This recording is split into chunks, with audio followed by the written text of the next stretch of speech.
Funktionen sind beim Programmieren ziemlich unerlässlich. Sie sortieren den Code und machen ihn sauber und ihr könnt Dinge wiederverwenden. Erst das macht Programmierung wirklich effizient und wir müssen nicht jeden Schritt manuell machen.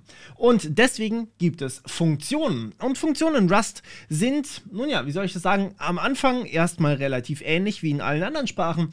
Später dann aber doch nicht so ganz. Und deswegen gucken wir uns heute an, wie Funktionen eigentlich aussehen. Was ihr nicht wisst, wir haben seit langem schon mit einer Funktion eigentlich gearbeitet, nämlich der Funktion Main. Die Funktion Main hat eine Spezialfunktion, Wortwitz, sorry. Die Funktion Main hat eine Spezialfunktion, nämlich sie kann direkt ausgeführt werden. Sprich, euer kompiliertes Programm springt genau da rein, wo es eine Funktion mit dem Namen Main gibt. Und das ist der Startpunkt. Allerdings kann ich auch meine Funktion sonst wie benennen. Zum Beispiel sowas wie Funktion grüßen, nicht Gursen, grüßen, sowas. fn grüßen, Klammer, Klammer. Und dann geschweifte Klammer auf und dann geschweifte Klammer zu. Das macht mir der Editor automatisch und anschließend kann ich hier einfach diesen wunderschönen String ausführen bzw. ausgeben. Hier in dem Fall Hello. So, was das jetzt allerdings macht, ist ein bisschen was anderes. Und zwar rein gar nichts. Ich bekomme, also es ist erfolgreich kompiliert worden, es wurde erfolgreich ausgeführt, es ist aber nichts passiert, buchstäblich gar nichts. Das liegt einfach daran, dass immer noch da angefangen wird, wo die Funktion Main ist und in der Funktion Main steht einfach nichts drin. Sprich, wir müssen diese Funktion grüßen hier oben aufrufen. Und das machen wir, so wie wir das eigentlich auch fast bei Println gemacht haben, machen wir das hier oben auch. Und zwar grüßen, Klammer, Klammer, Semikolon. So. Das ist der grundlegende Aufbau von einer Funktion und dann bekomme ich natürlich auch ein Hello raus, denn ich habe ja hier mein Hello ausgegeben. Was hier passiert ist im Endeffekt, wir starten bei der Funktion Main. Die erste Zeile, die wir haben, ist die Funktion grüßen und die haben wir selbst implementiert. Bei einer eigenen Funktion ist ganz wichtig, dass vorne fn steht. Das sagt einfach Rust, ey, guck mal, jetzt kommt eine Funktion und das ist das, was du hier ausführen kannst. Das nächste ist der Name der Funktion, den könnt ihr frei wählen, aber er muss überall derselbe sein. Sprich, wenn ich hier unten Grießen schreibe, dann weiß plötzlich Rust nicht mehr, was ich meine und es funktioniert nicht mehr.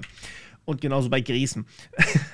Bei Grüßen hingegen ist das was anderes. Da kann ich ganz einfach sagen, okay, das ist offensichtlich dieselbe Funktion, wird auch übrigens anmarkiert hier. Und wenn ich hier mit Steuerung und dann drüber hover, dann leitet mich das auch hier hoch und ich springe direkt zum richtigen Punkt. Anschließend Klammer, Klammer. Warum das da ist, das kommt sofort. Dann die geschweiften Klammern, um zu definieren, von wo bis wo die Funktion geht. Und hier drin dann einfach Code, wie ihr es in der Main gewohnt seid. So, das heißt, hier rufen wir die Funktion auf. Hier oben definieren wir die Funktion. So, jetzt habe ich ja gerade angedeutet, hier, es gibt einen Punkt oder einen Grund dafür, warum hier Klammern stehen. Die haben wir bei Main auch noch nicht so richtig betrachtet. Und zwar kann ich hier in Funktionen Parameter reinbauen. Zum Beispiel kann ich hier einen String ausgeben, den ich benutzen möchte, um Leute zu grüßen. Ich meine, Hello, das ist jetzt hier vielleicht, naja, wobei, wisst ihr was, wir machen das so. Wir machen das noch ein bisschen besser hier. Mit Hello kann ich zwar englische Leute grüßen, aber nicht unbedingt die deutsche Audience. Ich kann aber auch nicht unbedingt die französische Audience grüßen und so weiter und so fort. Und dementsprechend könnte es relevant sein, dass wir das hier austauschen können und unsere Funktion grüßen ganz einfach abhängig ist davon, was der User möchte. So, und das, was der User möchte, sprich, was ihr wollt, wenn ihr das Ganze programmiert, das dürft ihr selber festlegen, wenn ihr diese Funktion aufruft. Zum Beispiel, wir können hier sagen, grüßen bekommt eine Grußworte, ja, Grußworte vom Typ, naja, was ist es? Müsste wisst ihr was, das müssen wir gar nicht selber machen, ich will euch das ja gleich richtig zeigen. Wir machen hier das Hello rein, dann sehen wir hier, aha, diese Funktion nimmt keine Parameter, aber ein Parameter wurde gegeben. Ich mache mal hier add string as first parameter. So, und jetzt haben wir das Ding hier x genannt. Wir wollen es aber Grußworte nennen. Grußworte, das ist völlig fein.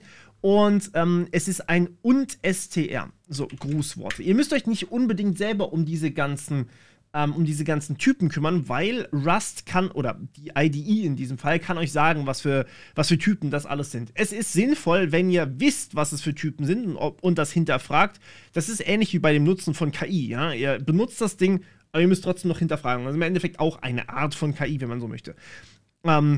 Ja, das war jetzt sehr grob. Bitte beachtet das nicht unbedingt weiter. So, hier drin kann ich also eine eigene Variable definieren, die vom Typ und str ist. Die kann von jedem Typ sein. Das kann ein i32 sein, ein U8, ein String, ein und str, völlig egal. Das kann alles Mögliche sein, was ich hier reingebe. Wichtig ist nur, dass ich es hier festlege mit dem Doppelpunkt. Und wenn ich mehrere Parameter habe, zum Beispiel noch eine Zahl vom Typ i32, dann mache ich das mit einem Komma hinten dran. Ich kann hier so viele Parameter haben, wie ich möchte und kann auch so viele Parameter ausgeben, wie ich möchte, selbstverständlich, beziehungsweise halt in diese Funktion da reinpacken. Wir machen hier mal eine Zahl rein. Zahl. So, was ich jetzt bekomme, ist natürlich hier unten wieder ein Fehler, weil wir müssen alle Informationen hier angeben in dieser Funktion, die wir hier verlangen. Wir sagen, ich brauche, wenn du diese Funktion Grüßen ausführen möchtest, brauche ich Grußworte, sonst funktioniere ich nicht. Das ist das Hello hier, steht auch vorne dran übrigens, Grußworte. Das kommt von eurer IDE, das habe ich dann nicht reingeschrieben. Und wir brauchen Zahl vom Typ i32, was wir hier noch nicht drin haben. Und natürlich, wie könnte es anders sein? Die Zahl ist 42. Und es wird auch immer schön ergänzt, ey, das ist übrigens das Argument Zahl. So, super. Das heißt, jetzt kann ich diese Funktion hier wieder ausführen und bekomme erst Hello zurück, das, wie gesagt, einmal von hier unten nach hier oben übertragen wurde und sozusagen in die Variable Grußworte reingeschrieben wurde. Und anschließend habe ich noch die 42, die eine Zahl ist und die anschließend in Zahl reingeschrieben wurde und hier dann ausgegeben wurde mit Print. Cool! Ist natürlich jetzt in dem Fall sehr aufwendig, aber ihr könnt euch auch zum Beispiel sowas vorstellen wie Printline ist auch eine Funktion und was hinten dran steckt, ist tatsächlich gar nicht mal so unkomplex. Ja? Wenn ich mir Printline angucken möchte, dann ist das, will ich nicht unbedingt selber schreiben. Vor allem gibt es hier mehrere Implementierungen davon und man muss das nicht verstehen. Das wird einfach für euch gemacht. Und genauso hier dieses String from ist auch eine Funktion, wenn man es genau nimmt, weil hier steht vorne dran fn. Was dieses Impl tut, da kommen wir noch dazu. Aber hier steht zum Beispiel fn from, das ist der Name der Funktion, also dieses from. Und dann sehen wir hier, es nimmt ein S vom Typ und str und, oh, was ist denn das? Das hatten wir noch gar nicht. Und macht dann hier s.to und übrigens ohne Semikolon. Aber das ist eine andere Geschichte. Und hier die geschweiften Klammern geben an, von wo bis wo das geht. Das könnt ihr mit jedem Ding machen, was wir schon benutzt haben. Ich habe hier mal einige Sachen rausgesucht. Ja? Hier hatten wir, glaube ich, nichts außer Printline. Aber bei Loops hatten wir zum Beispiel was. Hier hatten wir Printline und hier hatten wir ein While, noch ein Printline. Und hier hatten wir auch den Vektor, beziehungsweise hier Intuiter könnt ihr euch angucken. All diese Dinge, die hat irgendjemand anders für euch implementiert. Und ihr müsst das nicht alles selber hier machen, sondern könnt einfach sagen, mach mal bitte ein Iter draus. Und dann habt ihr das. Das heißt, ihr könnt quasi Code von anderen Menschen neu benutzen. Und das ist die eigentliche Magie beim Programmieren. Man muss nicht wissen, was hinten dran passiert, solange man weiß, was reinkommt, nämlich Grußwort und Zahl, und was rauskommt. Und hier kommen wir zu diesem komischen Pfeil, den wir gesehen haben. Das ist ein Rückgabewert. Und ein Rückgabewert, und das ist mir aus den Kommentaren von meinen ganzen anderen Reihen bekannt, ein Rückgabewert muss ich ganz kurz ein bisschen detaillierter erklären. Was wir hier machen ist, wir geben jetzt in diesem Fall einen String zurück. Und dann werde ich direkt hier unten einen Fehler bekommen, weil wir nichts zurückbekommen. Function returns Klammer, Klammer instead of string, was so viel heißt wie, die Funktion gibt nichts zurück. Ja, aber wir kriegen ja hier eine Ausgabe. Was ist dann das hier? Nun, ganz einfach. Wir müssen hier angeben, was für ein Ergebnis unsere Berechnung hat. Vielleicht ein besseres Beispiel als Grußworte. Wir nehmen die Funktion addieren, okay? Addieren von Zahl 1 vom Typ i32 und Zahl 2 vom Typ i32. Klammer, Klammer. Und jetzt wollen wir hier Zahl 1 plus Zahl 2 im besten Fall rechnen und die vielleicht in einer Zahl 3 auch vom Typ i32 speichern. Ja? Wir addieren im Endeffekt nur. So, diese Funktion macht aktuell gar nichts. Ich kann die aufrufen in meiner Main. Ich kann hier addieren sagen von 42 und von 1337, kann den Semikolon aufrufen und was bekomme ich bei raus? Naja, nichts. Wo? Zahl 1? Moment, stopp. Oh, ja, ich habe Zahl 3 LED vergessen, weil ich boosted bin. So, ich bekomme exakt gar nichts raus. Warum? Naja, weil ich kein Printline geschrieben habe. Das gibt mir etwas aus, was ich dann am Ende lesen kann. Jetzt ist nicht unbedingt alles, was wir tun, lesbar in diesem komischen Ding namens Terminal. Ja? Das hier ist eine Terminal-Anwendung. Mit Printline schreibe ich einfach nur ins Terminal. Und dann sehe ich, was da drin steht. Das ist nicht unbedingt das, was wir machen wollen. Wir wollen ja, wenn wir zum Beispiel String from schreiben oder wenn wir addieren schreiben, also wenn ich jetzt Plus schreibe hier, dann ist das quasi auch eine Funktion, dieses Plus hier. Was ich hier möchte ist, ich möchte eine Ausgabe haben, mit der ich nicht hier unten irgendwas lesen kann, sondern mit der ich weiterrechnen kann. Ich möchte diese mathematische Formel hier, die auch sehr komplex sein kann übrigens, das kann alles Mögliche sein, möchte ich weiterverwenden außerhalb von dieser Funktion. Und das ist die eigentliche Magie. Sprich, was ich hier brauche, ist kein let oder sowas, sondern ich brauche eigentlich einen Rückgabewert, wenn ihr so wollt. Eine Möglichkeit, damit weiterzuarbeiten, sodass ich hier schreiben kann, let Ergebnis ist gleich und dann das aus addieren. So, wie kriege ich das jetzt hin? Nun, in Rust schreibt man nicht, für die Leute, die von einer anderen Sprache kommen, in Rust schreibt man normalerweise nicht Return Zahl 3.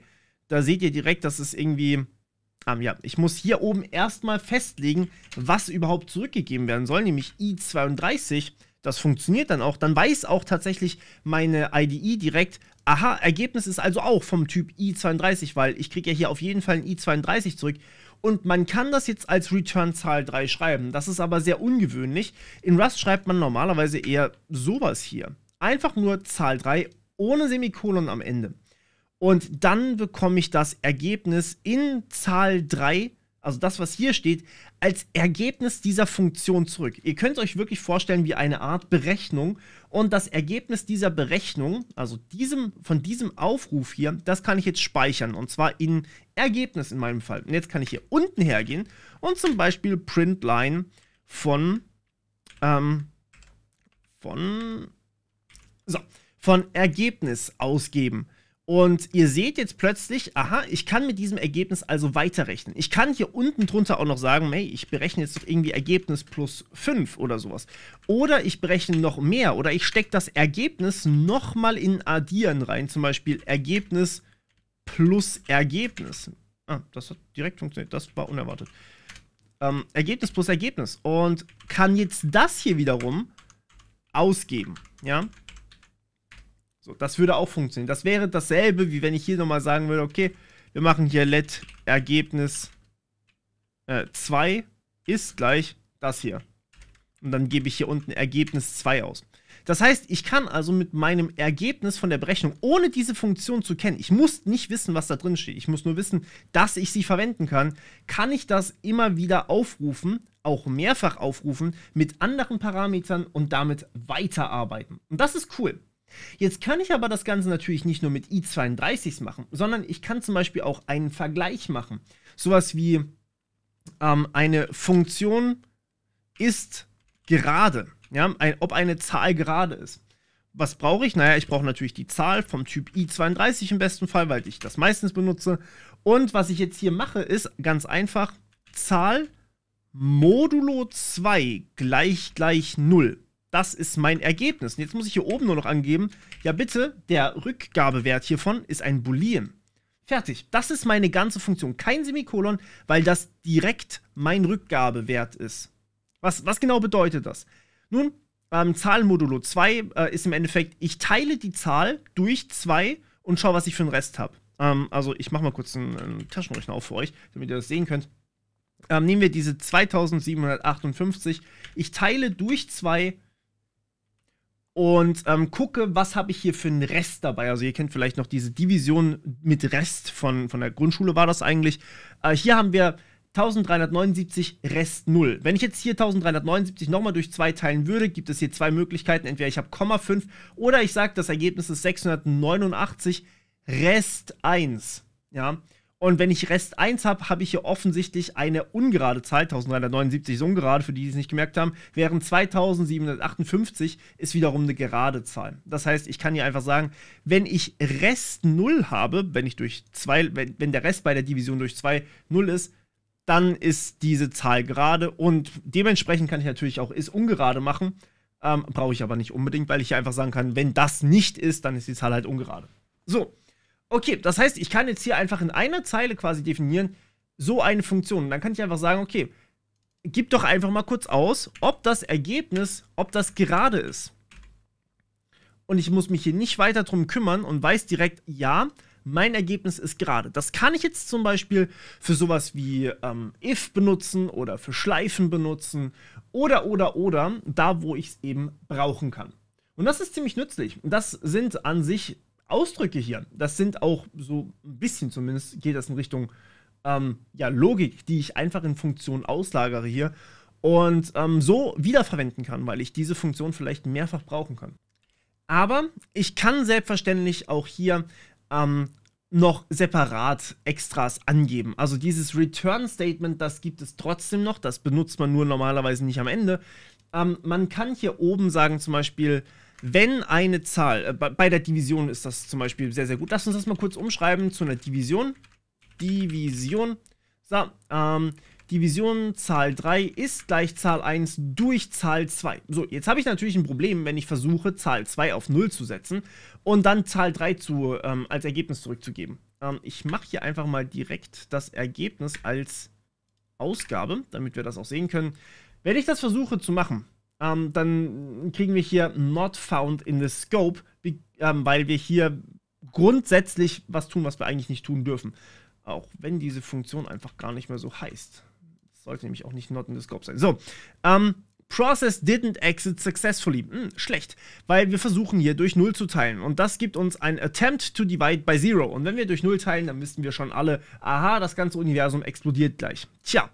Was wir also machen sollten, ist, wir sollten hier oben eine kleine Art Safety-Mechanismus einbauen und hier oben sagen, ey, wenn das Ding 0 ist, if Zahl 2, bei Zahl 1 ist es völlig egal, also 0 durch irgendwas kann ich immer teilen, aber ich kann eben nicht sagen, wenn Zahl 2 gleich 0 ist, dann darf ich das Ganze einfach nicht ausführen, das geht buchstäblich nicht. Dann musst du hier einfach mal bitte return 0 zum Beispiel zurückgeben. Das muss man dann natürlich wissen, dass da 0 zurückkommt. In dem Fall wäre es eigentlich besser, wenn wir einen Fehler werfen. Da waren wir aber noch nicht. Und deswegen machen wir das dann anders. So, hier benutze ich jetzt das Schlüsselwort return. Hier unten gebe ich auch was zurück, aber ich benutze nicht das Schlüsselwort return. Return macht im Endeffekt nichts anderes, außer zu sagen, hey, die Funktion wird vorzeitig abgebrochen. Können wir ein bisschen vergleichen mit break. Na, ihr erinnert euch. Die Funktion wird vorzeitig abgebrochen und ich gebe hier 0 zurück. Und naja, das, was hier unten steht, ist dann für mich gar nicht mehr relevant. Sprich, ich kriege hier plötzlich keinen Fehler mehr zurück, sondern einfach 0. Das ist jetzt natürlich keine gültige Division mehr, aber wir haben unseren Code vom Abstürzen gerettet und das ist meistens eigentlich das, was wir über alles bevorzugen, weil Abstürze sind nicht toll. So, das waren jetzt so ein bisschen die groben Grundlagen von Funktionen. Ich will noch kurz darauf hinweisen, dass ich auf S hier drin zugreifen kann, ab dem Punkt, wo ich S definiert habe, dass ich aber auch genauso gut auf Grußwort und auf Zahl zugreifen kann, aber hier unten habe ich das nicht, ja, auch wenn ich das aufrufe. Auch bei Division ist das der Fall. Die heißen nur in meiner Funktion Division Zahl 1 und Zahl 2 und Zahl 3 dann vielleicht. Hier unten habe ich weder Zahl 1 noch Zahl 2 noch Zahl 3, ja. Ich mache das mal kurz als Beispiel. Wenn ich hier Zahl 1 sage, passiert das hier, Zahl 1 not in the scope. Zahl 2 genauso.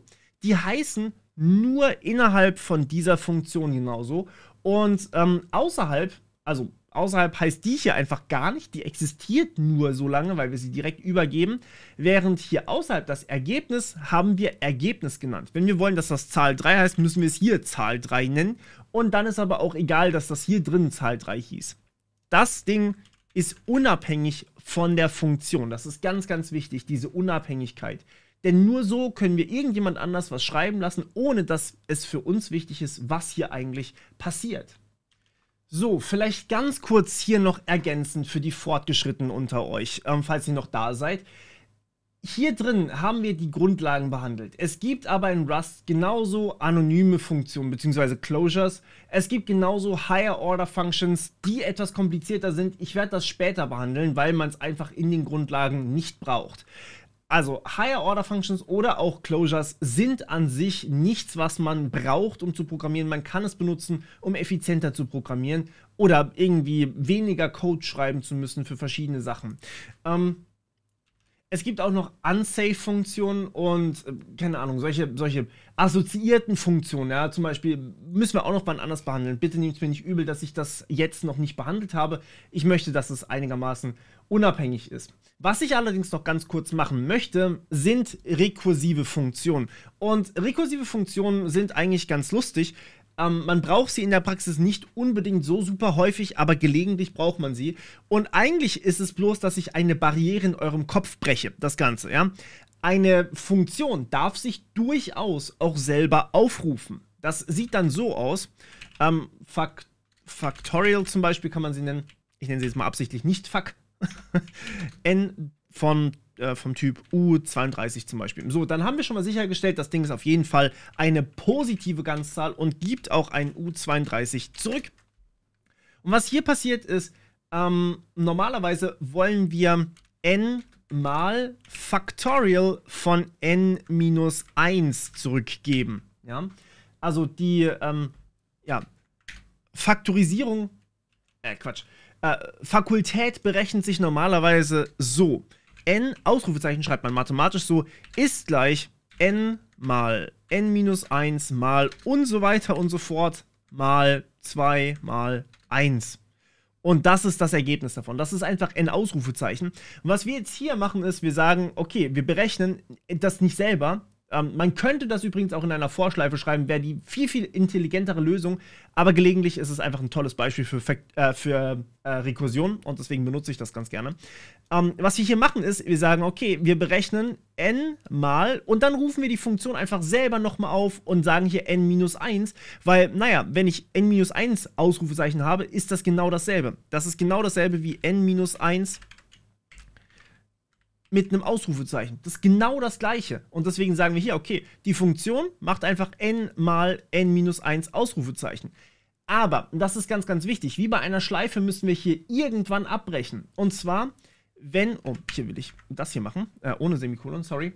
Und hier will ich einfach sagen, okay, wenn eben zum Beispiel n gleich 1 ist, wenn das der Fall ist, dann hör mal auf damit, sondern gib einfach 1 zurück. Warum?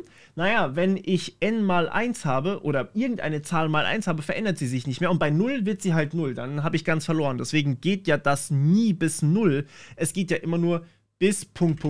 mal 1. Ja? Das heißt, bei 1 kann ich aufhören und danach mache ich nicht mehr weiter. So, das heißt, wir rufen uns die ganze Zeit selber auf, außer wenn wir bei 1 sind, dann hören wir auf, uns selber aufzurufen. Und wie bei einer Schleife sagen wir, okay, dann war es das, ja, dann sind wir fertig, dann rechnen wir alles aus. Diese ganze Implementierung ist wahnsinnig ineffizient, aber gelegentlich einfach nötig, wie gesagt.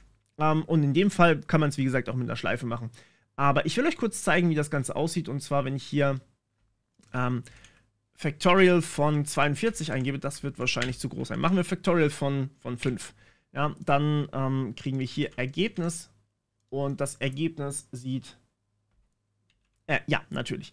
Hier muss ich Return 1 schreiben, es tut mir sehr leid. So, und hier bekomme ich dann als Ergebnis 120. Wie gesagt, das Ding steigt wahnsinnig schnell. Also bei 5 habe ich ja 5 mal 4 mal 3 mal 2 mal 1. Und naja, bei nochmal mehr haben wir dann 6 mal dem hier, 7 mal dem davor und so weiter.